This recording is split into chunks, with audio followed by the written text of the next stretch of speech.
Good morning guys and welcome back to my channel. It's been a long while since I've posted, partially because I've been feeling a little under the weather for the past month or so, and mainly trying to film from seed to harvest videos which takes a longer time to fruition. What I have on hand here today takes a way longer time to harvest, which is about 2 to 3 years, hence I've decided to post this first. These are gojiberries, also known as wolfberries. They are commonly used for tea or boiled in oriental soup. I personally add them to herbal soup. There are plenty of health benefits for these as well. These are some leftovers from the fridge. So there are two ways to extract the seed, either by plumping up the berry with water first or just dive in right away, which is what I'm doing now. Since the dried goji berry is hard and sticky, it's a little bit messy extracting it.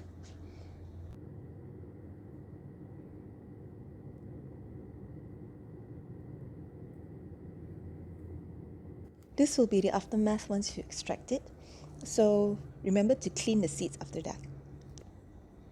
Once you've cleaned the seeds, it should look like this.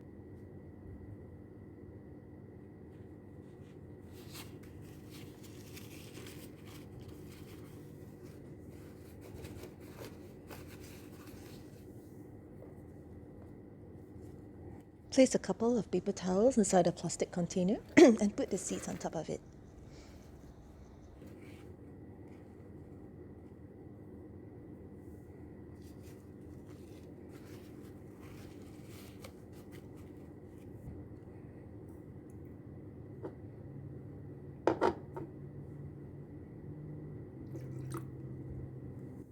Place another paper towel on top of it and water it well.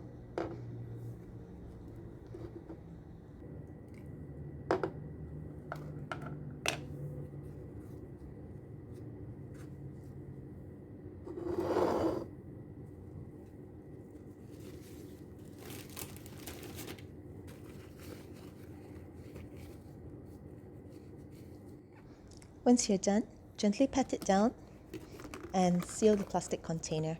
Wrap it in a black plastic bag and leave it next to the windowsill for the next few days.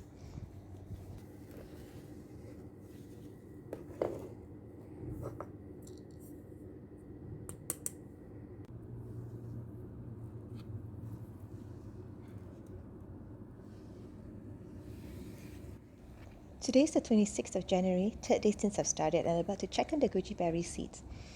The seeds look a tad bit more plump today, although the camera is somewhat out of focus, hence I'm not sure if you can see it clearly. There's a little bit of taproot growing on a few seeds. It's a little bit faster than I expected, and hopefully it will germinate successfully.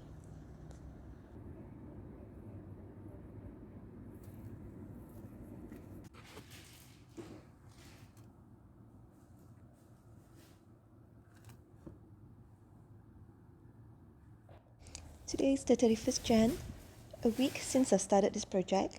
The paper towel is drying up and finally one of the seeds here have germinated. You can actually see the tiny leaves. I've prepared a potting mix to transplant it. Problem with these tiny seedlings is that they're so fragile and I'm not the most delicate person to handle this. So what I'm going to do is I'm going to make the tiny hole over here and scoop it up and place it in. Great, the seedling is upside down now. I'm carefully attempting to straighten it to position properly and slowly patting the soil around it gently. So far, I think that's the best I can do for this one now.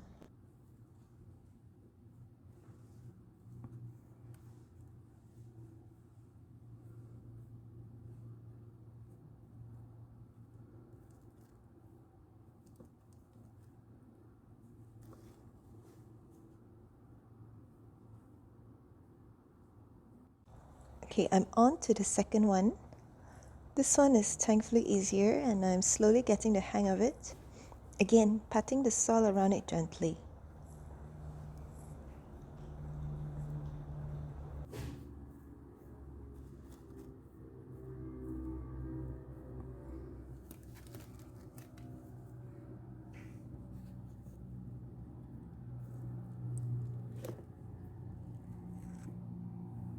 Now moving on to the final one. There's another germinated seed on this end. So I forgot to mention to water the soil beforehand, as it makes it easier to handle the seeds when you transplant it. So there you go. I'm going to place the last seed over there. and I hope that all these tiny seedlings will make it. So I'll be back in a few days to update on its progress again. See you again soon.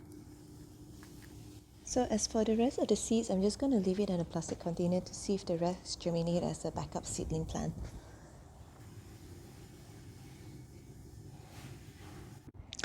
It is now February 9th, 9 days since transplanting it, and thankfully all the seedlings survived.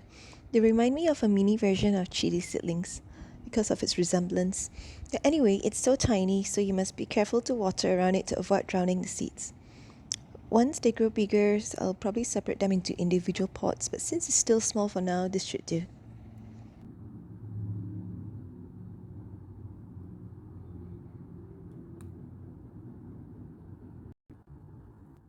Today is February 20th, 11 days since the last update, and surprisingly, not much has changed. I wonder if the growth is stunted because it germinated relatively fast, hence I was expecting more progress at this point. There's a hint of new leaf for this too that's in the shed pot, so I will keep an eye on it for the coming week.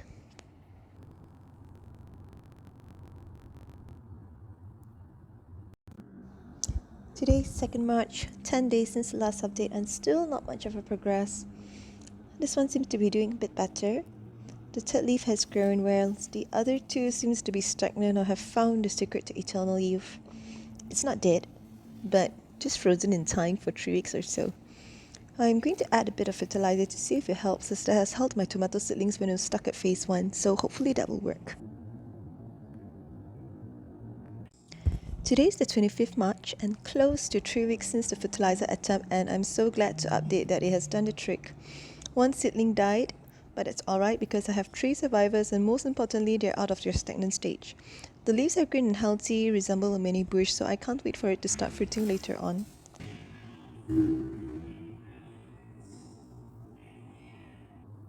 Today is the 4th of April, about a week plus. So the seedlings are growing faster thanks to the fertilizer boost. There's changes in height and in size, and still too small to upgrade to a bigger pot, but I might do it so in a week or two. So today's the 20th of April, and I've actually moved one of them into a bigger pot, and look how much he has grown. The problem is that I'm sort of running out of space on my own windowsill with all the other things that have been growing, so I've yet to transplant the other one. So as for this one, it's quite accustomed to its new home, and it's growing like a teenager on puberty.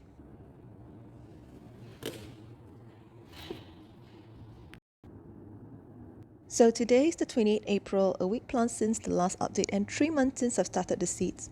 Just for comparison to how tall it's grown in the past week, it's twice the size of my palm in height and catching up with another plant next to it. Since it'll take more than a year to actually harvest, I'll end this video here for now and update later. It's been fun growing this and watching it progress past the stagnant phase and so on. Stay tuned for more gardening videos, as I'll be posting a seed to harvest update soon on other plants as well. Don't forget to click the like and subscribe button, and thank you for watching, and see you again.